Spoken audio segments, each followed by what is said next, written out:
Iran ಮತ್ತು America ಯುದ್ಧಕ್ಕೆ ಸಂಬಂಧಪಟ್ಟಂತಹ ಸುದ್ದಿ. ಒಂದು ಮಹತ್ವದ ಸುದ್ದಿ ಸಿಗ್ತಾ ಇದೆ ಇರಾನ್ ಕಡೆಯಿಂದ. ಯಾವ ಸುದ್ದಿಗಳನ್ನು ಇಷ್ಟು ದಿನಗಳ ಕಾಲ ಅಮೆರಿಕ ಅಧ್ಯಕ್ಷ ಡೊನಾಲ್ಡ್ ಟ್ರಂಪ್ ಹೇಳ್ತಾ ಇದ್ರು. ಇರಾನ್ ಮತ್ತು ಅಮೆರಿಕದ ನಡುವೆ ಮಾತುಕತೆ ಫಲಪ್ರದ ಆಗ್ತಾ ಇದೆ, ಕೆಲವೇ ದಿನಗಳಲ್ಲಿ ಅಂತಿಮ ಮುದ್ರೆ ಬೀಳುತ್ತೆ, ಅಂತಿಮ ಹಂತದಲ್ಲಿ ನಾವೆಲ್ಲ ಇದ್ದೀವಿ ಅಂತ ಇಸ್ರೇಲನ್ನು ಕೂಡ ತಣಿಸುವ ಪ್ರಯತ್ನವನ್ನು ಡೊನಾಲ್ಡ್ ಟ್ರಂಪ್ ಮಾಡ್ತಾ ಇದ್ರು. ಅಂಥದ್ದೇ ನಿರೀಕ್ಷೆಯ ಮಾತುಗಳು ಇದೀಗ ಇರಾನ್ ವಿದೇಶಾಂಗ ಸಚಿವ ಅಬ್ಬಾಸ್ ಅರಾಗ್ಜಿಯವರ ಮುಖಾಂತರ ಬಂದಿದೆ. ಒಂದು ಕಡೆ ಜಾಗತಿಕವಾಗಿ ಇಡೀ ಜಗತ್ತೇ ಕಾತರದಿಂದ ಕಾಯ್ತಾ ಇದೆ, ಈ ಯುದ್ಧ ನಿಲ್ಲಬೇಕು, ಎರಡು ದೇಶಗಳ ನಡುವೆ ನಡೀತಾ ಇರುವಂತಹ ಈ ಕಾಳಗ ಒಂದು ದಿನ ಅಂತಿಮ ಹಂತಕ್ಕೆ ಹೋಗಬೇಕು ಅಂತ. ಇವೆಲ್ಲದರ ನಡುವೆ ಮತ್ತೊಮ್ಮೆ ಯುದ್ಧದ ಭೀತಿಗಳು ಮೊನ್ನೆ ಶುರುವಾಗಿತ್ತು. ಅಪಾಚೆ ಎನ್ನುವಂತಹ ಹೆಲಿಕಾಪ್ಟರ್ಗಳನ್ನು ಅಮೆರಿಕ ಕಳೆದುಕೊಂಡ ನಂತರ ಇರಾನ್ನ ಮೇಲೆ ಭೀಕರ ದಾಳಿಯನ್ನು ಅಮೆರಿಕ ಶುರು ಮಾಡಿತ್ತು.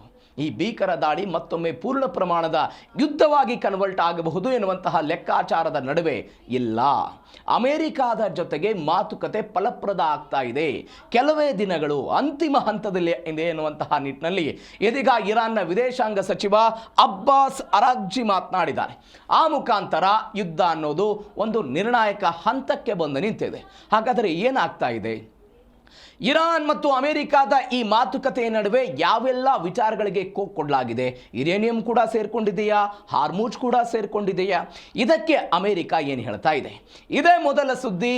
ಅಮೆರಿಕ ಇರಾನ್ ಯುದ್ಧಕ್ಕೆ ಬ್ರೇಕಾ?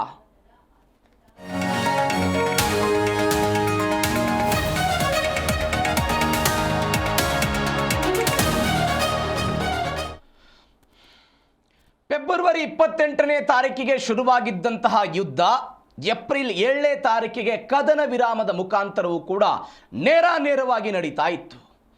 ಯುದ್ಧ ಮುಗಿದು ಹೋಗಬೇಕು ಅಂತ ಸ್ವತಃ ಇರಾನ್ ಕೂಡ ಬಯಕೆ ಪಟ್ಟಿತ್ತು. ಇರಾನ್ಗಿಂತ ಅಮೆರಿಕಕ್ಕೆ ಯುದ್ಧ ನಿಲ್ಲುವುದು ಕೂಡ ಬೇಕಾಗಿತ್ತು. ಅದಕ್ಕೆ ಕಾರಣಗಳು ಬೇರೆ ಬೇರೆ ತರನಾದಿದೆ.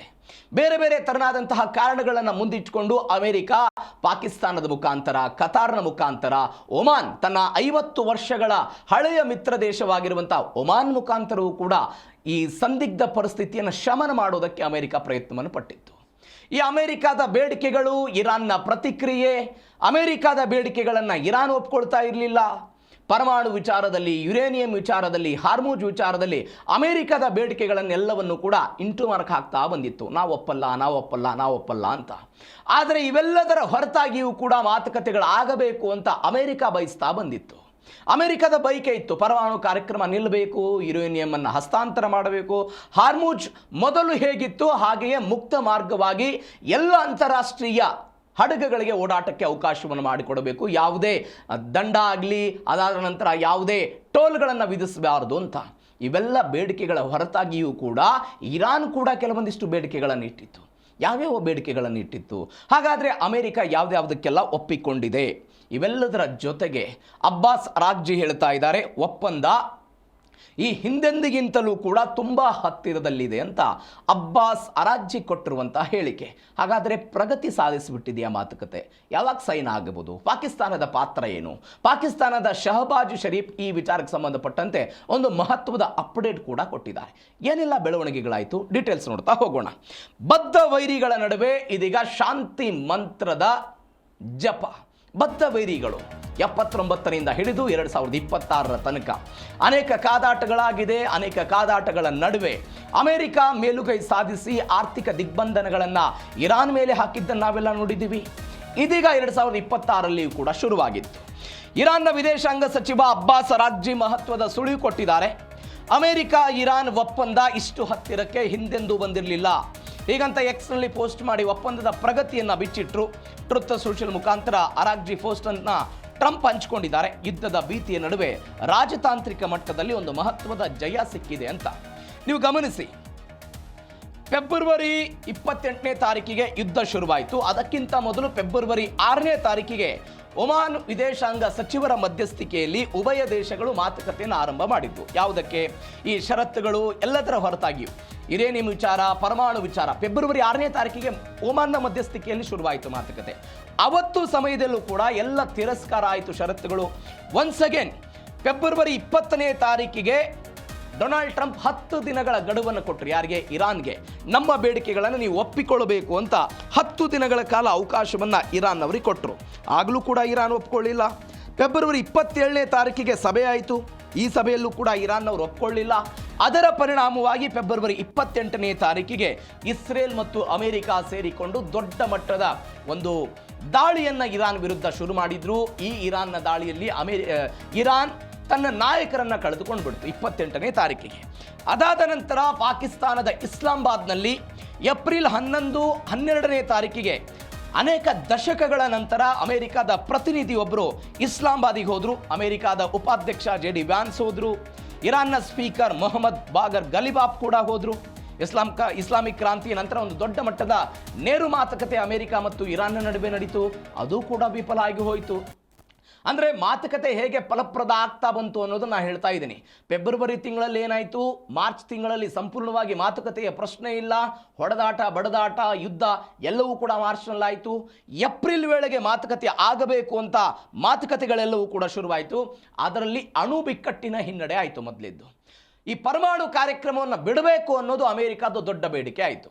ಅಮೆರಿಕದ ಈ ಬೇಡಿಕೆಯ ಹೊರತಾಗಿಯೂ ಕೂಡ ಅವ್ರು ನಾವು ನಿಲ್ಲಿಸಲ್ಲ, ನಮ್ಮ ಸ್ವಾಭಿಮಾನದ ಪ್ರಶ್ನೆ ಅಂತ ಇರಾನ್ನವರು ಹೇಳಿದರು. ಅದಾದ ನಂತರ ಯಾವುದೂ ಕೂಡ ಆಗಲಿಲ್ಲ. ಎಲ್ಲವೂ ಕೂಡ ಆದ ನಂತರ ಜೂನ್ 11 ಮತ್ತು 12ರ ವೇಳೆಗೆ ಇರಾನ್ ಜಲಸಂಧಿಯನ್ನು ಮುಕ್ತಗೊಳಿಸೋದಕ್ಕೆ, ಉಗ್ರ ಗುಂಪುಗಳಿಗೆ ಧನ ಸಹಾಯ ನಿಲ್ಲಿಸೋದಕ್ಕೆ ಒಪ್ಪಿಕೊಂಡಿದೆ ಅಂತ ಅಮೆರಿಕ ಹೇಳ್ತಾ ಇದೆ. ಬಟ್ ಈ ವಿಚಾರದಲ್ಲಿ ಯಾವುದೇ ಮಾತುಕತೆಗಳು ಆಗಿಲ್ಲ ಅಂತ ಇರಾನ್ ಹೇಳ್ತಾ ಇರೋದು. ಆ ವಿಚಾರಕ್ಕೆ ನಾನು ಬರ್ತೀನಿ. ಬಟ್ ಇದೀಗ ಎಕ್ಸ್ನಲ್ಲಿ ಅಬ್ಬಾಸ್ ಅರಾಗ್ಜಿ ಅವರು ಹೇಳ್ತಾ ಇರೋದು ಮಾತುಕತೆ ಪ್ರಗತಿಗೆ ಬಂದಿದೆ ಅಂತ. ನೀವು ಇಷ್ಟು ದಿನಗಳ ಕಾಲ ಡೊನಾಲ್ಡ್ ಟ್ರಂಪ್ ಹೇಳ್ತಾ ಇದ್ರು ಮಾತುಕತೆ ಪ್ರಗತಿಗೆ ಬಂದಿದೆ, ಇರಾನ್ ಮೇಜಿಗೆ ಬಂದಿದೆ, ಕೆಲವೇ ದಿನಗಳಲ್ಲಿ ಒಪ್ಪಂದ ಆಗಿದೆ ಅಂತ. ಬಟ್ ಡೊನಾಲ್ಡ್ ಟ್ರಂಪ್ ಅವರ ಮಾತುಗಳನ್ನು ಸ್ವತಃ ಇರಾನ್ನ ಅನೇಕ ನಾಯಕರುಗಳೇ ತಿರಸ್ಕಾರ ಮಾಡಿದ್ರು. ಇದೆಲ್ಲವೂ ಕೂಡ ಶುದ್ಧ ಸುಳ್ಳು. ಡೊನಾಲ್ಡ್ ಟ್ರಂಪ್ ಹೇಳ್ತಾ ಇರೋದು ಶುದ್ಧ ಸುಳ್ಳು. ಅಂಥದ್ದು ಮಾತುಕತೆಗಳಾಗ್ತಾ ಇಲ್ಲ. ಇವರು ದಿಕ್ಕು ತಪ್ಪಿಸುವ ಪ್ರಯತ್ನವನ್ನು ಮಾಡ್ತಿದ್ದಾರೆ ಅಂತ ಯಾರು ಹೇಳ್ತಾ ಇದ್ರು? ಇರಾನ್ನ ನಾಯಕರು ಟ್ರಂಪ್ ಅವರ ವಿರುದ್ಧ ಹೇಳಿಕೆ ಕೊಡ್ತಾ ಇದ್ರು. ಬಟ್ ಒಂದು ಆಶಾದಾಯಕ ಬೆಳವಣಿಗೆ ಅಂತ ಹೇಳಿದ್ರೆ, ಒಂದು ಕಡೆ ಈ ಹಿಂದೆ ಟ್ರಂಪ್ ಹೇಳಿದ್ರು ಕದನ ವಿರಾಮದ ಮಾತುಕತೆಗಳು ಕೇವಲ ಆಕ್ಸಿಜನ್ ಮುಖಾಂತರ ಉಸಿರಾಡ್ತಾ ಇದೆ, ಒಂದು ವೇಳೆ ಅವರು ಮಾತುಕತೆಗೆ ಒಪ್ಪಿಕೊಳ್ಳದೆ ಇದ್ರೆ ಪೂರ್ಣ ಪ್ರಮಾಣದ ಯುದ್ಧವನ್ನು ಮಾಡ್ತೀನಿ ಅಂತ. ಎಲ್ಲ ಮಾತಿನ ಚಕಮಕಿಗಳು, ಬೇಡಿಕೆಗಳು, ಪ್ರತಿ ಬೇಡಿಕೆಗಳು ಇವೆಲ್ಲದರ ಹೊರತಾಗಿಯೂ ಕೂಡ ಇದೀಗ ಇರಾನ್ ಹೇಳ್ತಾ ಇದೆ ಮಾತುಕತೆ ಈ ಹಿಂದೆಂದಿಗಿಂತಲೂ ಕೂಡ ಪ್ರಗತಿಯನ್ನು ಸಾಧಿಸಿದೆ ಅಂತ ಅಬ್ಬಾಸ್ ಅರಾಗ್ಜಿ ಹೇಳಿದ್ದಾರೆ. ಮತ್ತೊಂದು ಬೆಳವಣಿಗೆ, ಸಂಧಾನಕ್ಕೆ ಪಾಕಿಸ್ತಾನ ವೇದಿಕೆ ಆಗಿತ್ತು. ನಾನು ಆವಾಗಲೇ ಹೇಳಿದೆ, ಏಪ್ರಿಲ್ ತಿಂಗಳಲ್ಲಿ 11, 12ನೇ ತಾರೀಕು, ಅದಕ್ಕಿಂತ ಮೊದಲು 1 ಮತ್ತು 2ನೇ ಸುತ್ತಿನ ಮಾತುಕತೆಗಳು ಪಾಕಿಸ್ತಾನದ ಇಸ್ಲಾಮಾಬಾದ್ನಲ್ಲಿ ಮಾತುಕತೆಗಳಾಯಿತು. ಆ ಮಾತುಕತೆಯಲ್ಲಿ ಅಮೆರಿಕದ JD ವ್ಯಾನ್ಸ್ ಹೋದರು. ಅದಾದ ನಂತರ ಇರಾನ್ನ ಸ್ಪೀಕರ್ ಕೂಡ ಹೋದರು. ಅಬ್ಬಾಸ್ ಅರಾಗ್ಜಿ ಕೂಡ ಹೋಗಿದ್ರು. 2-3 ಬಾರಿ ಪಾಕಿಸ್ತಾನಕ್ಕೆ ಅರಾಗ್ಜಿ ಅವರು ಹೋಗಿ ಬರುವ ಮುಖಾಂತರ ಮಾಡಿದ್ರು. ಅದೇ ಪಾಕಿಸ್ತಾನದಿಂದ ಬೇರೆ ಬೇರೆ ದೇಶಗಳಿಗೆ, ಟರ್ಕಿ ಆಗಿರ್ಬೋದು, ರಷ್ಯಾ ಆಗಿರ್ಬೋದು, ಎಲ್ಲ ದೇಶಗಳಿಗೂ ಕೂಡ ಒಂದು ಮೆಸೇಜ್ ಕೊಡೋ ಪ್ರಯತ್ನವನ್ನು ಅರಾಗ್ಜಿ ಅವರು ಮಾಡಿದ್ರು. ಪಾಕಿಸ್ತಾನದ ಪ್ರವಾಸ ವಾಪಸ್ ಇರಾನಿಗೆ ಬರಲಿಲ್ಲ. ಅವರು ಬೇರೆ ಬೇರೆ ದೇಶಗಳಿಗೆ ಹೋಗಿ ಆ ನಾಯಕರುಗಳನ್ನು ಭೇಟಿ ಮಾಡಿ ಅಮೆರಿಕ ಮಾಡ್ತಾ ಇರುವಂತಹ ಒಟ್ಟಾರೆ ದಾಳಿಗಳ ಬಗ್ಗೆ ಮಾಹಿತಿ ಕೊಡೋ ಪ್ರಯತ್ನವನ್ನು ಮಾಡಿದ್ರು.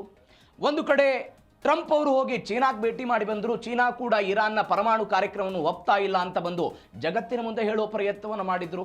ಅಂದರೆ ಇರಾನ್ನ ಮಿತ್ರ ರಾಷ್ಟ್ರ ಚೀನಾ ಆಗಿತ್ತು. ಎಲ್ಲ ಬೇಡಿಕೆಗಳಾಗಿತ್ತು. ಅದಾದ ನಂತರ ಪಾಕಿಸ್ತಾನ ಒಂದು ಸಂಧಾನಕ್ಕೆ ವೇದಿಕೆ ಆಗಿದೆ ಅಂತ ಶಹಬಾಜ್ ಶರೀಫ್ ಇದ್ರ ಬಗ್ಗೆ ಮಾಹಿತಿಯನ್ನು ಕೊಟ್ಟಿದ್ದಾರೆ. ಇಸ್ಲಾಮಾಬಾದ್ ಒಪ್ಪಂದದ ಕರಡನ್ನು ಸಿದ್ಧಪಡಿಸ್ತಾ ಇದ್ದಾರಂತೆ ಸಂಧಾನಕರು. ಏನೇನಾಗಿದೆ, ಏನು ಎತ್ತ ಅನ್ನೋದ್ರ ಬಗ್ಗೆ ಅವರೆಲ್ಲ ತಿಳಿಸ್ತಾ ಇದ್ದಾರೆ ಅಂತ ಎಕ್ಸ್ನಲ್ಲಿ ಅದ್ರ ಬಗ್ಗೆಲ್ಲ ಮಾಹಿತಿಯನ್ನು ಹಂಚಿಕೊಂಡಿದ್ದಾರೆ. ಶಾಂತಿ ಒಪ್ಪಂದ ಇಷ್ಟು ಹತ್ತಿರಕ್ಕೆ ಹಿಂದೆಂದು ಬಂದಿರಲಿಲ್ಲ ಅಂತ ಶಹಬಾಜ್ ಶರೀಫ್ ಅವರು ಹೇಳಿರೋದು. ಅದರ ಜೊತೆಗೆ ಅವರು ಹೇಳ್ತಿದ್ದಾರೆ, ಉಭಯ ದೇಶಗಳಾದಂಥ ಅಮೆರಿಕ ಮತ್ತು ಇರಾನ್ ಸುದೀರ್ಘ ಸಂಘರ್ಷಕ್ಕೆ ಅಂತ್ಯ ಹಾಡೋದಕ್ಕೆ ಒಪ್ಪಂದದ ಅಂತಿಮ ಮತ್ತು ಸ್ಥಿರ ಪಠ್ಯಕ್ಕೆ ಒಪ್ಪಿಗೆಯನ್ನು ಸೂಚಿಸಿವೆ ಅಂತ ಅವರೆಲ್ಲ ಹೇಳಿದ್ದಾರೆ. ಮಾತುಕತೆಗಳು ಯಶಸ್ವಿಯಾಗಿದೆ, ಕರಡು ಸಂಪೂರ್ಣವಾಗಿ ಸಿದ್ಧಗೊಂಡಿದೆ ಅಂತ ಹೇಳಿದರು. ಮುಂದಿನ 24 ಗಂಟೆಯ ಒಳಗಾಗಿ ಐತಿಹಾಸಿಕ ಒಪ್ಪಂದಕ್ಕೆ ಉಭಯ ದೇಶಗಳು ಎಲೆಕ್ಟ್ರಾನಿಕ್ ಸಹಿ ಹಾಕಲಿವೆ ಅಂತೆಲ್ಲ ಅವರು ಘೋಷಣೆ ಮಾಡಿದ್ದಾರೆ. ಪಾಕಿಸ್ತಾನ ಸರ್ಕಾರ ಈ ಡಿಜಿಟಲ್ ಪ್ರಕ್ರಿಯೆಗೆ ಅಗತ್ಯವಿರುವಂತಹ ರಾಜತಾಂತ್ರಿಕ ಸಿದ್ಧತೆಗಳನ್ನು ಮಾಡಿಕೊಳ್ತಾ ಇದೆ ಅಂತೆಲ್ಲ ಅವರು ಮಾಹಿತಿಯನ್ನು ಕೊಟ್ಟರು. ಅಂದರೆ ಪಾಕಿಸ್ತಾನದ ಈ ಮಧ್ಯಸ್ಥಿಕೆಯ ಬಗ್ಗೆಯೂ ಕೂಡ ಒಂದು ಹಂತದಲ್ಲಿ ಅಮೆರಿಕ ಕೂಡ ಆಕ್ಷೇಪವನ್ನು ಹಾಕಿತ್ತು, ಇರಾನ್ ಕೂಡ ಆಕ್ಷೇಪವನ್ನು ಹಾಕಿತ್ತು. ಅಂದರೆ ನಮ್ಮ ಬೇಡಿಕೆಗಳನ್ನು ಸರಿಯಾಗಿ, ಅದು 14 ಬೇಡಿಕೆಗಳನ್ನು ಸರಿಯಾಗಿ ಅಮೆರಿಕಕ್ಕೆ ಇವರು ಮುಟ್ಟಿಸುವಂತಹ ಪ್ರಯತ್ನವನ್ನು ಮಾಡ್ತಾ ಇಲ್ಲ ಅಂತ ಇರಾನ್ನ ಅನೇಕ ನಾಯಕರುಗಳು ಹೇಳಿದ್ರು. ಅದಾದ ನಂತರ ಅಮೆರಿಕದ ಕೆಲ ಸಂಸದರು ಇದರ ಬಗ್ಗೆ ಆಕ್ಷೇಪವನ್ನು ಹೊರಹಾಕಿದ್ರು. ಪಾಕಿಸ್ತಾನ ತನ್ನ ಸ್ವಹಿತಾಸಕ್ತಿಗಾಗಿ, ತನ್ನ ಸ್ವಾರ್ಥಕ್ಕಾಗಿ ಮೀಡಿಯೇಟರ್ ಆಗಿ ಕೆಲಸವನ್ನು ಮಾಡ್ತಾ ಇದೆ ಅಂತ. ಬಟ್ ಇದೀಗ ಶಹಬಾಜ್ ಶರೀಫ್ ಹೇಳ್ತಾ ಇದ್ದಾರೆ, ಮಾತುಕತೆ ಫಲಪ್ರದ ಆಗ್ತಾ ಇದೆ, 24 ಗಂಟೆಗಳಲ್ಲಿ ಎಲೆಕ್ಟ್ರಾನಿಕ್ ಸಹಿ ಆಗುತ್ತೆ ಅಂತ ಇದೀಗ ಅವರು ಹೇಳ್ತಾ ಇದ್ದಾರೆ. ಏನಾಗುತ್ತೆ ಕಾದ್ ನೋಡಬೇಕಾಗಿದೆ. ಮತ್ತೊಂದು ಕಡೆ ಅಮೆರಿಕ ದಾಳಿಗೆ ಭಾರತೀಯರ ಬಲಿಯಾಗಿರೋದು ಮೊನ್ನೆಯೂ ಕೂಡ ನಾವು ನೋಡಿದ್ದೀವಿ. ಇದರ ಬಗ್ಗೆ ಶಿವಾನಂದ್ ಚೌರಾಸಿಯಾ, ಪಟ್ನಾಲ್ ಸುರೇಶ್, ಆದಿತ್ಯ ಶರ್ಮಾ 3 ಜನ, 24 ಜನ ಹೋಗ್ತಾ ಇದ್ದಂಥ ಹಡಗಿಗೆ ಏಕಾಏಕಿಯಾಗಿ ಅಮೆರಿಕಾದವರು ದಾಳಿ ಮಾಡಿದರು. ಅಮೆರಿಕ ದಾಳಿಯಲ್ಲಿ 24 ಜನರ ಪೈಕಿ 3 ಜನ ತಪ್ಪಿಸಿಕೊಂಡಿದ್ದರು. ಅದಾದ ನಂತರ ಅವರು ಇದೀಗ ಮೃತಪಟ್ಟಿದ್ದಾರೆ. ಇರಾನ್ನಿಂದ ತೈಲವನ್ನು ಸಾಗಾಟ ಮಾಡ್ತಾ ಇತ್ತು ಈ ಹಡಗು ಅನ್ನುವಂತಹ ಒಂದು ಕಾರಣಕ್ಕಾಗಿ ಏಕಾಏಕಿಯಾಗಿ ಅಮೆರಿಕಾದ ಪಡೆಗಳು ದಾಳಿ ಮಾಡಿದ್ವು. ಈ ದಾಳಿ ಎಂಜಿನ್ ರೂಮಿಗೆ ಹೋತು, ಏಕಾಏಕಿಯಾಗಿ ಬೆಂಕಿ ಹತ್ಕೊಳ್ತು. ಬೆಂಕಿ ಹತ್ಕೊಂಡಿದ್ದರ ಪರಿಣಾಮವಾಗಿ ಘಟನೆಯಲ್ಲಿ 3 ಜನ ಮೃತಪಟ್ಟರು. ಇದೀಗ ಅಮೆರಿಕ ಏನು ಹೇಳ್ತಾ ಇದೆ, ಮೊದಲೇನು ಹೇಳಿತ್ತು, ನಮ್ಮ ನಿಯಮಗಳನ್ನು ಅವರು ಪಾಲನೆ ಮಾಡಲಿಲ್ಲ, ನಮ್ಮ ನೌಕಾಪಡೆಗಳು ಈ ಹಡಗಿನ ನಾವಿಕರುಗಳಿಗೆ ಸಲಹೆ ಸೂಚನೆಗಳನ್ನು ಕೊಡ್ತು, ಇರಾನ್ನಿಂದ ನೀವು ತೈಲವನ್ನು ತೆಗೆದುಕೊಂಡು ಹೋಗ್ತಾ ಇದ್ದೀರಿ, ಆ ಮುಖಾಂತರ ಅಮೆರಿಕಾದ ನಿಯಮಗಳನ್ನು ನೀವು ಮುರಿತಾ ಇದ್ದೀರಿ, ಈ ಕಾರಣಕ್ಕಾಗಿ ನಾವು ದಾಳಿ ಮಾಡಿದ್ವಿ ಅಂತ ಅಮೆರಿಕ ಈ ಘಟನೆ ಆದ ನಂತರ ಹೇಳಿತ್ತು. ಇದೀಗ ಅಮೆರಿಕ ಏನು ಹೇಳ್ತಾ ಇದೆ ಈ ವಿಚಾರದಲ್ಲಿ, ಇದರಲ್ಲಿ ನಮ್ಮ ಪಾತ್ರ ಇಲ್ಲ, ಇರಾನ್ ದಾಳಿ ಮಾಡಿದೆ ಅಂತ ಅಮೆರಿಕ ನುಡಿಸಿಕೊಳ್ಳುವ ಪ್ರಯತ್ನ ಮಾಡ್ತಾ ಇದೆ. ಅವತ್ತೇ ಭಾರತದ ಕಾಯಂ ಪ್ರತಿನಿಧಿ ವಿಶ್ವಸಂಸ್ಥೆಯಲ್ಲಿ ಇದರ ಬಗ್ಗೆ ಧ್ವನಿ ಎತ್ತಿದ್ರು.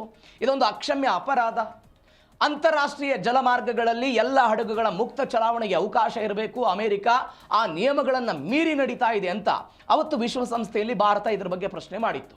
ಒನ್ಸ್ ಅಗೇನ್ ಜೈಶಂಕರ್ ಅವರು ಇದರ ಬಗ್ಗೆ ಅಮೆರಿಕಾದ ವಿದೇಶಾಂಗ ಕಾರ್ಯದರ್ಶಿ ಮಾರ್ಕ್ ರೂಬಿ ಅವರ ಜೊತೆಗೆಲ್ಲ ಮಾತನಾಡಿದರು. ಏನಾಯಿತು ಮಾತುಕತೆಯಲ್ಲಿ, ನಮ್ಮ ದೇಶದ ಪ್ರಜೆಗಳ ಮೇಲೆ ಆದಂತಹ ದಾಳಿಯನ್ನು ನಾವು ಯಾವುದೇ ಕಾರಣಕ್ಕೂ ಕ್ಷಮಿಸಲ್ಲ, ಅದು ಸ್ನೇಹಿತ ರಾಷ್ಟ್ರ ಆಗಿರಲಿ, ಬೇರೊಂದು ದೇಶ ಆಗಿರಲಿ, ಅಮೆರಿಕ ನಮ್ಮ ಜೊತೆಗೆ ಮಿತ್ರತ್ವವನ್ನು ಹೊಂದಿದೆ ಅನ್ನುವ ಕಾರಣಕ್ಕಾಗಿ ಈ ದೇಶದ 3 ಜನರೇನು ಮೃತಪಟ್ಟಿದ್ದಾರೋ ಅದನ್ನು ನಾವು ಸಹಿಸೋದಕ್ಕೆ ಸಾಧ್ಯ ಇಲ್ಲ ಅಂತ ಜೈಶಂಕರ್ ಕಟ್ಟುನಿಟ್ಟಾದಂತಹ ಎಚ್ಚರಿಕೆಯನ್ನು ಕೊಟ್ಟರು. ಏನಾಯಿತು ಘಟನೆಯಲ್ಲಿ, ಏನು ಎತ್ತ, ಎಲ್ಲವನ್ನ ಅಮೆರಿಕ ಒಪ್ಪಿಕೊಳ್ಳಬೇಕು ಅಂತ ಜೈಶಂಕರ್ ದೃಢವಾದಂತಹ ನಿರ್ಧಾರವನ್ನು ತೆಗೆದುಕೊಂಡಿದ್ದಾರೆ. ಆ ಮುಖಾಂತರ ಒಂದೇ ವಾರದಲ್ಲಿ 3 ಹಡಗುಗಳ ಮೇಲೆ ಅಮೆರಿಕ ದಾಳಿ ಮಾಡಿದ್ದನ್ನು ನಾವು ನೋಡಿದ್ವಿ. ಅದು ಬೇರೆ ಬೇರೆ ಹಡಗುಗಳ ಮೇಲೆ. 2 ಹಡಗುಗಳಲ್ಲಿ ಯಾರಿಗೂ ಕೂಡ ಏನೂ ಆಗಲಿಲ್ಲ. ಒಬ್ಬರನ್ನ ಒಮಾನ್ನವರು ರಕ್ಷಣೆ ಮಾಡಿದ್ರು, ಇನ್ನೊಂದು ಹಡಗಿನವರು ಒಂದು 20 ಜನ ಅವರಾಗಲೇ ರಕ್ಷಣೆ ಮಾಡ್ಕೊಂಡು ಬಂದಿದ್ದನ್ನು ನಾವು ನೋಡಿದ್ವಿ. ಆದರೆ ಈ 24ರ ಪೈಕಿ 3 ಜನ ಮೃತಪಟ್ಟಿದ್ದು. ಭಾರತ ಇದೀಗ ಅಮೆರಿಕಾದ ವಿರುದ್ಧ ಒಂದು ಎಚ್ಚರಿಕೆ ಕೊಡೋ ಪ್ರಯತ್ನವನ್ನು ಮಾಡ್ತಾ ಇದೆ. ಆ ಮುಖಾಂತರ 3 ಜನ ಬಲಿಯಾಗಿರೋದು. ಹಾಗಾದರೆ ಭಾರತೀಯ ಹಡಗುಗಳ ಮೇಲೆ ಇರಾನ್ ಅಟ್ಯಾಕ್, ನಾನು ಅವಾಗಲೇ ಹೇಳಿದೆ ನಿಮಗೆ, ಅಮೆರಿಕ ಇದನ್ನು ಡೈವರ್ಟ್ ಮಾಡೋ ಪ್ರಯತ್ನವನ್ನು ಮಾಡ್ತಿದೆ ಅಂತ. ಹಾರ್ಮುಜ್ ಜಲಸಂಧಿಯಲ್ಲಿ ಭಾರತೀಯ ಹಡಗುಗಳ ಮೇಲೆ ಇರಾನ್ ದಾಳಿ ಅಂತ ಡೊನಾಲ್ಡ್ ಟ್ರಂಪ್ ಹೇಳಿದ್ದಾರೆ. ಇರಾನ್ ನಡೆಸಿದಂತಹ ಡ್ರೋನ್ ದಾಳಿ ಸ್ವೀಕಾರ ಮಾಡೋದಕ್ಕೆ ಸಾಧ್ಯ ಇಲ್ಲ, ಅಸ್ವೀಕಾರಾರ್ಹ ಅಂತ ಯಾರು ಹೇಳಿರೋದು? ಡೊನಾಲ್ಡ್ ಟ್ರಂಪ್ ಹೇಳ್ತಾ ಇರೋದು. ದಾಳಿ ಮಾಡಿರೋದು ಮೊದಲು ನಾವು ಅಂತ ಅಮೆರಿಕ ಒಪ್ಪಿಕೊಂಡಿದ್ದು ನಿಜ, ನಮ್ಮ ನಿಯಮಗಳನ್ನು ಮೀರಿ ಇವರು ಹೋಗಿದ್ದು ನಿಜ ಅಂತ. ಕೇವಲ ಭಾರತದ ಹಡಗುಗಳ ಮೇಲೆ ದಾಳಿ ಅಂತ ಬೇರೆ ಬೇರೆ ದೇಶಗಳ ಹಡಗುಗಳ ಮೇಲೆ, ಸ್ವತಃ ಇರಾನ್ನ ಹಡಗುಗಳ ಮೇಲೆ ಹಿಂದೆ ಅಮೆರಿಕ ದಾಳಿ ಮಾಡಿದ್ದನ್ನು ನೋಡಿದ್ದೀವಿ ನಾವು. ಇರಾನ್ ಅದರ ಬಗ್ಗೆ ಆಕ್ಷೇಪವನ್ನು ಕೂಡ ಹೊರಹಾಕಿತ್ತು.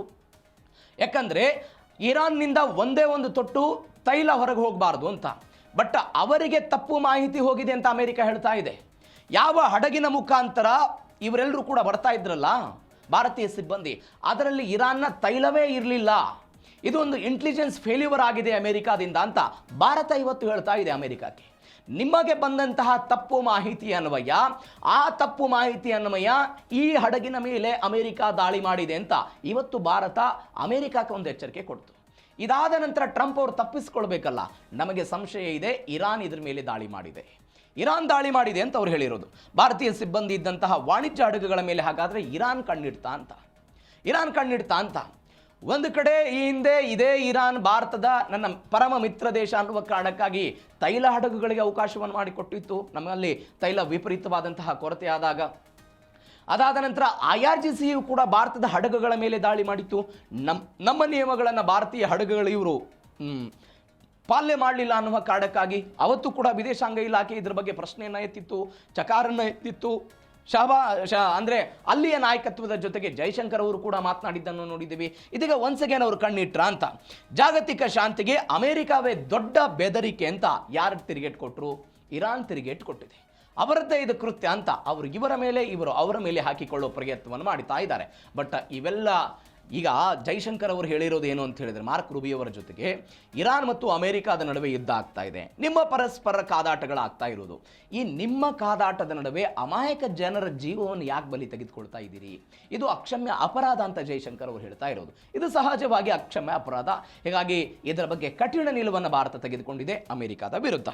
ಹಾರ್ಮೋಜ್ ಬಿಟ್ಟುಕೊಡಲ್ಲ ಅಂತ ಇರಾನ್ ಹೇಳಿದೆ. ಇದೆ ಒಂದು ಕಡೆ ಅರಾಗ್ಜಿ ಹೇಳ್ತಾ ಇದ್ದಾರೆ, ಶಹಬಾಜ್ ಶರೀಫ್ ಹೇಳ್ತಾ ಇದ್ದಾರೆ, ಮಾತುಕತೆ ಫಲಪ್ರದವಾಗಿದೆ, ಕೆಲವೇ ಗಂಟೆಗಳು ಸಹಿನ ಆಗುತ್ತೆ, ಇತ್ಯಾದಿ ಇತ್ಯಾದಿ. ಇವೆಲ್ಲದರ ನಡುವೆ ಇರಾನ್ ಹೇಳ್ತಾ ಇರೋದೇನು, ಹಾರ್ಮುಜ್ ಜಲಸಂಧಿಯನ್ನ ಬಿಟ್ಟುಕೊಡಲ್ಲ, ಯಾವುದೇ ಕಾರಣಕ್ಕೂ ಬಿಟ್ಟುಕೊಡಲ್ಲ. ಹಾರ್ಮುಜ್ ಜಲಸಂಧಿಯ ಮೇಲೆ ನಮ್ಮದೇ ನಿಯಂತ್ರಣ, ಶಾಂತಿ ಒಪ್ಪಂದದ ಕರಡಿನಲ್ಲಿ ಹಾರ್ಮುಜ್ ವಿಚಾರ ಪ್ರಸ್ತಾಪವೇ ಇಲ್ಲ ಅಂತ. ನೀವು ನೋಡಿ, ಈಗ ಇರಾನ್ ಏನು ಹೇಳ್ತಾ ಇದೆ ಅಂತ ಹೇಳಿದ್ರೆ, ಕದನ ವಿರಾಮದ ಬಗ್ಗೆ ಮಾತನಾಡುವಾಗ ಈ ಹಾರ್ಮುಜ್ ವಿಚಾರ ಮತ್ತು ಯುರೇನಿಯಂ ವಿಚಾರದ ಬಗ್ಗೆ ಇರಾನ್ನದ್ದು ತಕರಾರು ಇದ್ದೇ ಇದೆ. ಹಾರ್ಮುಜ್ ವಿಚಾರದ ಬಗ್ಗೆ ಮಾತುಕತೆಯಲ್ಲಿ ಯಾವುದೇ ಕರಡು ಇರಲಿಲ್ಲ ಅಂತ ಇರಾನ್ ಅವರು ಹೇಳ್ತಾ ಇರೋದು. ಯಾಕೆ? ಇರಾನ್ ಅವ್ರದ್ದು ಮೊದಲ ದಿನದಿಂದಲೂ ಕೂಡ ಸ್ಪಷ್ಟನೆ ಇದೆ. ಹಾರ್ಮುಜ್ ಜಲಸಂಧಿಯನ್ನು ನಿಯಂತ್ರಣ ಮಾಡಬೇಕಾದವರು ಕೇವಲ ಒಮಾನ್ ಮತ್ತು ಇರಾನ್ನವರು ಮಾತ್ರ. ದೂರದಲ್ಲಿರುವಂಥ ಅಮೆರಿಕ ಬಂದು ಹಾರ್ಮುಜ್ ಜಲಸಂಧಿಯನ್ನು ನಿಯಂತ್ರಣ ಮಾಡೋದಕ್ಕೆ ಸಾಧ್ಯ ಇಲ್ಲ. ಅಮೆರಿಕ ಏನು ಹೇಳ್ತಿ ಹಿಂದೆ, ನಾನು ವಾಣಿಜ್ಯ ಹಡಗುಗಳನ್ನು ರಕ್ಷಣೆ ಮಾಡ್ತೀನಿ ಅಂತ ಅವರು ರಕ್ಷಣೆಗೆ ಬಂದರು. ಅದಾದ ನಂತರ ಇದೇ ಇರಾನ್ನವರು ಹಡಗುಗಳಿಗೆ ಹಾಕ್ತಾ ಇದ್ದಂಥ ಒಂದು 16 ಕೋಟಿ ರೂಪಾಯಿ ಟೋಲನ್ನು ವಿಧಿಸಬಾರದು, ಅಕ್ಷಮ್ಯ ಅಪರಾಧ ಅಂತ ವಿಶ್ವಸಂಸ್ಥೆಗೆ ಹೋದರು. ಇವತ್ತೇ ಇರಾನ್ ಏನು ಹೇಳ್ತಾ ಇದೆ, ನಾವು ಟೋಲ್ನ ಬದಲಾಗಿ ನಿರ್ವಹಣಾ ವೆಚ್ಚ ಅಂತ ನಾವು ಹಣವನ್ನು ಅಲ್ಲಿ ಹಾಕ್ತೀವಿ, ನಿರ್ವಹಣಾ ವೆಚ್ಚವನ್ನು ತೆಗೆದುಕೊಳ್ತೀವಿ ನಾವು. ಅದು ತೈಲ ಸೋರಿಕೆ ಆಗಿರ್ಬೋದು, ಪರಿಸರ ಮಾಲಿನ್ಯ ಆಗಿರ್ಬೋದು, ಅದಾದ ನಂತರ ಹಡಗುಗಳಿಗೆ ಮಾರ್ಗದರ್ಶನ ಕೊಡುವಂತಹ ವಿಚಾರದಲ್ಲಿ ಆಗಿರ್ಬೋದು, ಬೇರೆ ಬೇರೆ ಕಾರಣಕ್ಕಾಗಿ ಸೇವಾ ಶುಲ್ಕವನ್ನು ವಿಧಿಸ್ತೀವಿ. ಬಟ್ ಹಾರ್ಮುಜ್ ಜಲಸಂಧಿ ನಿಯಂತ್ರಣ ಮಾತ್ರ ಒಮಾನ್ ಮತ್ತು ಇರಾನ್ಗೆ ಸಂಬಂಧಪಟ್ಟಿದ್ದು ಹೊರತು ಅದು ಅಮೆರಿಕಕ್ಕೆ ಅಲ್ಲ ಅಂತ.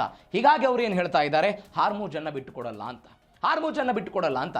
ಈಗ ಇರಾನ್ನ ಕೈಯಲ್ಲಿರುವಂಥ ಜುಟ್ಟು ಏನು ಅಂತ ಹೇಳಿದ್ರೆ, ಒಂದು ವೇಳೆ ಮಧ್ಯಪ್ರಾಚ್ಯಗಳು, ಇಸ್ರೇಲು ಮತ್ತು ಅಮೆರಿಕ ಒಟ್ಟಾಗಿ ಏಕಕಾಲಕ್ಕಾಗಿ ಇರಾನ್ನ ಮೇಲೆ ಅಥವಾ ಅವರ ಮೇಲೆ ಯುದ್ಧವನ್ನು ಹೂಡಿದರೆ ಇರಾನ್ ಏನು ಮಾಡಬಹುದು, ಪ್ರತಿಕ್ರಿಯೆಯಾಗಿ ಯುದ್ಧವನ್ನು ಮಾಡಬಹುದು. ಒಂದು. ಎರಡನೇದ್ದು, ಅವರವರ ಆರ್ಥಿಕತೆಗೆ ಪೆಟ್ಟು ಕೊಡಬೇಕಾದ ಕಾರಣಕ್ಕಾಗಿ ಹಾರ್ಮುಜ್ ಜಲಸಂಧಿಯನ್ನು ಬಂದ್ ಮಾಡೋದು. ಈಗ ಅಮೆರಿಕ ಏನು ಹೇಳ್ತಾ ಇದೆ, ಮುಕ್ತವಾಗಿ ವಾಣಿಜ್ಯ ಹಡಗುಗಳ ಓಡಾಟಕ್ಕೆ ಮೊದಲಿನಂತೆ ಅವಕಾಶವನ್ನು ಮಾಡಿಕೊಡಬೇಕು ಅಂತ. ಬಟ್ ಇರಾನ್ ಅದನ್ನು ತಿರಸ್ಕಾರ ಮಾಡ್ತಾ ಇದೆ ಎನ್ನುವಂತಹ ಸುದ್ದಿಗಳು ಬರ್ತಾ ಇದೆ. ಅಂದರೆ ಈ ವಿಚಾರದಲ್ಲಿ ಹಾರ್ಮುಜ್ ಕೂಡ ಈ ಒಪ್ಪಂದದಿಂದ ಹೊರಗಿದೆ ಎನ್ನುವಂಥ ಸುದ್ದಿಗಳು ಬರ್ತಾ ಇರೋದು. ಮತ್ತೊಂದು, ಇರಾನ್ ಸುಳ್ಳು ಸುದ್ದಿಗೆ ಟ್ರಂಪ್ ಆಕ್ರೋಶವನ್ನು ಹೊರಹಾಕಿದ್ದಾರೆ. ಇಷ್ಟು ದಿನಗಳ ಕಾಲ ಡೊನಾಲ್ಡ್ ಟ್ರಂಪ್ ಸುಳ್ಳು ಸುದ್ದಿ ಹಬ್ಬಿಸ್ತಾ ಇದ್ದಾರೆ. ಟ್ರಂಪ್ ಮಾತನಾಡ್ತಾ ಇರೋದು ಸುಳ್ಳು, ಮಾತುಕತೆಯೇ ನಡೆದಿಲ್ಲ, ನಾವು ಮಾತುಕತೆಗೆ ಒಪ್ಪಿಕೊಂಡೇ ಇಲ್ಲ, ಕೇವಲ ಭ್ರಮಾಲೋಕದಲ್ಲಿ ಡೊನಾಲ್ಡ್ ಟ್ರಂಪ್ ಬದುಕ್ತಾ ಇದ್ದಾರೆ, ವಾಸ್ತವ ಲೋಕಕ್ಕೆ ಬಂದು ಅವರು ಬದುಕಲಿ, ಕಲ್ಪನಾತೀತದಾದಂತಹ ಜಗತ್ತಿನಲ್ಲಿ ಬದುಕೋದು ಬೇಡ ಅಂತ ಯಾರು ಹೇಳ್ತಾ ಇದ್ರು, ಇರಾನ್ ಅವರು ಹೇಳ್ತಾ ಇದ್ರು. ಇದೀಗ ಅದು ರಿವರ್ಸ್ ಆಗಿ ಡೊನಾಲ್ಡ್ ಟ್ರಂಪ್ ಹೇಳ್ತಾ ಇದ್ದಾರೆ ಇರಾನ್ಗೆ. ಇದೊಂದು ಆಕ್ರೋಶವನ್ನು ಹೊರ ಹಾಕ್ತಾ ಇರೋದು. ಏನಂತ, ಒಪ್ಪಂದದ ನಿಯಮಗಳ ಬಗ್ಗೆ ಇರಾನ್ ಸುಳ್ಳು ಸುದ್ದಿ ಹರಡ್ತಾ ಇದೆ ಅಂತ ಡೊನಾಲ್ಡ್ ಟ್ರಂಪ್ ಆಕ್ರೋಶ. ಲಿಖಿತ ಒಪ್ಪಂದಕ್ಕೂ ಮಾಧ್ಯಮಗಳ ವರದಿಯ ಏನೇನು ಬರ್ತಾ ಇದೆ ಯಾವುದಕ್ಕೂ ಕೂಡ ಸಂಬಂಧ ಇಲ್ಲ ಅಂತ ಡೊನಾಲ್ಡ್ ಟ್ರಂಪ್ ಹೇಳ್ತಾ ಇದ್ದಾರೆ. ಸಹಿ ಹಾಕಿದ ತಕ್ಷಣವೇ ಇರಾನ್ನ ಹಣ ಬಿಡುಗಡೆ ಆಗಲ್ಲ ಅಂತ ಉಪಾಧ್ಯಕ್ಷ JD ವ್ಯಾನ್ಸ್ ಎಚ್ಚರಿಕೆ ಕೊಟ್ಟಿದ್ದಾರೆ. ಇರಾನ್ ಅಪ್ರಾಮಾಣಿಕವಾಗಿ ನಡೆದುಕೊಂಡ್ರೆ ಗಂಭೀರ ಪರಿಣಾಮದ ಎಚ್ಚರಿಕೆ ಕೊಟ್ಟರು. 60 ದಿನಗಳ ಕಾಲ ಇರಾನ್ ನಡೆಗಳ ಮೇಲೆ ಎಲ್ಲ ನಿಗಾ ಇರಿಸ್ತೀವಿ ಅಂತ. ಇದೀಗ ಇರಾನ್ ಹೇಳ್ತಾ ಇರೋದೇನು, $24 ಬಿಲಿಯನ್ ಆಸ್ತಿ ಏನಿದೆ ಆ ಆಸ್ತಿಯನ್ನು ನಮಗೆ ಬಿಟ್ಟುಕೊಡಬೇಕು ಅಂತ. ಯಾರು ಹೇಳ್ತಾ ಇರೋದು, ಇರಾನ್ ಹೇಳ್ತಾ ಇದೆ. ಮೊದಲು ಸಹಿ ಮಾಡಿದ್ದಕ್ಕೆ $12 ಬಿಲಿಯನ್ ಕೊಡಬೇಕು, ಅದಾದ ನಂತರ ಇನ್ನುಳಿದಂಥ $12 ಬಿಲಿಯನ್ ಕೊಡಬೇಕು ಅಂತ. ಬಟ್ ಇವರು ಏನು ಹೇಳ್ತಾ ಇದ್ದಾರೆ, ಯಾವುದೇ ಕಾರಣಕ್ಕೂ ಹಣವನ್ನು ಬಿಟ್ಟುಕೊಡಲ್ಲ ಅಂತ. ಹಣವನ್ನು ಯಾವುದೇ ಕಾರಣಕ್ಕೂ ನಾವು ಬಿಟ್ಟುಕೊಡಲ್ಲ, ಒಂದು ಕಲ್ಪನಾತೀತ ಲೋಕದಲ್ಲಿ ಇರಾನ್ ಬದುಕೋದು ಬೇಡ ಅಂತ JD ವ್ಯಾನ್ಸ್ ಅವರು ಹೇಳಿಕೆ ಕೊಡುವಂತಹ ವಿಚಾರ. ಮತ್ತೊಂದು ಕಡೆ ಏನೇನು ಒಪ್ಪಂದಗಳಾಗಿದೆ, ಇದೀಗ ಇರಾನ್ ಏನು ಹೇಳ್ತಾ ಇದೆ, ಹಾರ್ಮುಜ್ ಆ ಒಪ್ಪಂದದಲ್ಲೇ ಇಲ್ಲ, ಕದನ ವಿರಾಮದ ಮಾತುಕತೆಗಳಲ್ಲಿ ಹಾರ್ಮುಜೇ ಇಲ್ಲ. ಮತ್ತೊಂದು ಈಗ ಬರ್ತಾ ಇರುವಂಥ ಅಪ್ಡೇಟ್ ಏನು ಅಂತ ಹೇಳಿದರೆ, ಯುರೇನಿಯಂ ಹಸ್ತಾಂತರ ಮತ್ತು ಹಾರ್ಮುಜ್ ಈ ಎರಡು ವಿಚಾರಗಳ ಬಗ್ಗೆ ಮಾತ್ರ ಎರಡು ದೇಶಗಳ ನಡುವೆ ಸ್ವಲ್ಪ ಭಿನ್ನಾಭಿಪ್ರಾಯಗಳಿದೆ ಅಂತ ಸದ್ಯಕ್ಕೆ ಬರ್ತಾ ಇರುವಂಥ ಅಪ್ಡೇಟ್ಸ್ ಇದು. ಯುರೇನಿಯಂ ಹಸ್ತಾಂತರ ಮತ್ತು ಹಾರ್ಮುಜನ್ನು ಮುಕ್ತ ಮಾಡುವಂಥ ವಿಚಾರದಲ್ಲಿ ಮಾತ್ರ ಕೊನೆಯ ಹಂತದ ಮಾತುಕತೆಗಳು ಆಗ್ತಾ ಇದೆ ಅಂತ ಸುದ್ದಿಗಳು ಬರ್ತಾ ಇದೆ. ಹೀಗಾಗಿ ಕದನ ವಿರಾಮ ಒಪ್ಪಂದಗಳು ಏನಾಗುತ್ತೆ ಕಾದ್ ನೋಡೋಣ. ಹಾಗಾದರೆ ಈ ಯುದ್ಧ ಈಗಾಗಲೇ ಕೊನೆಗೊಂಡು ಬಿಡುತ್ತಾ, ಮಾತುಕತೆ ಫಲಪ್ರದ ಆಗುತ್ತಾ? ಸ್ವಲ್ಪ ದಿನ ಸಮಯ ಬೇಕು, 60 ದಿನಗಳ ಕಾಲ ನಾವು ವೇಟ್ ಮಾಡಿ ನೋಡ್ತೀವಿ. ಇರಾನ್ನ ಚಲನವಲನ ಅಂತ ಅವರೆಲ್ಲ ಹೇಳ್ತಿದ್ದಾರೆ. ಹೀಗಾಗಿ ಏನಾಗುತ್ತೆ ಕಾದ್ ನೋಡೋಣ.